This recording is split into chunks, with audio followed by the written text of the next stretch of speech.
Dans les colonnes du Buzz Télévision de Figaro, Clémence, candidate de Koh Lanta, le feu sacré, a révélé que sa sœur avait été assassinée à son domicile. Enceinte de 5 mois, elle a été victime d'un coup de feu. Chaque mardi soir, les téléspectateurs suivent avec fidélité les épisodes inédits de Koh Lanta, le feu sacré. Parmi les candidats qui ont su tirer leur épingle du jeu se trouve Clémence, arrivée deuxième lors du parcours du combattant face aux autres femmes de la compétition. Bien que discrète et peu stratège, elle se dévoile jour après jour comme une redoutable concurrente pour Rudy, Tania, Benjamin et autres aventuriers de la saison.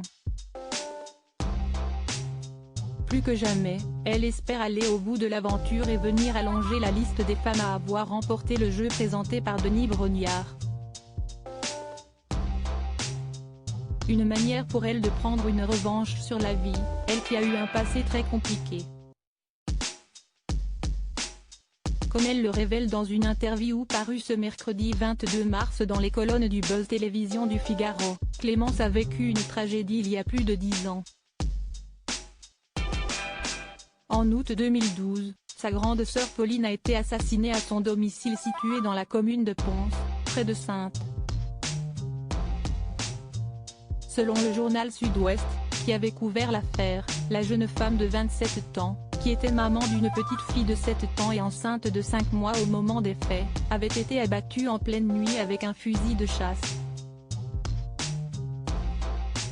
Un homme a été condamné pour le meurtre de Pauline dans un premier temps. Le concubin de Pauline avait été suspecté et placé en garde à vue. En effet, il se trouvait dans l'appartement au moment des faits, il dormait selon ses dires, mais il avait rapidement été remis en liberté, sans qu'aucune charge ne soit retenue contre lui. Une autre piste avait ensuite été exploitée, celle d'un trafic de drogue. Pauline et son compagnon étaient en effet connus pour être des consommateurs.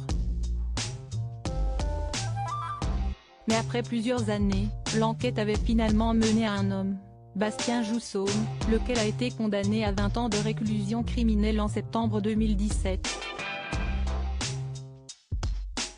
Une peine finalement portée à 25 ans en appel pour l'homme, qui a toujours clamé son innocence.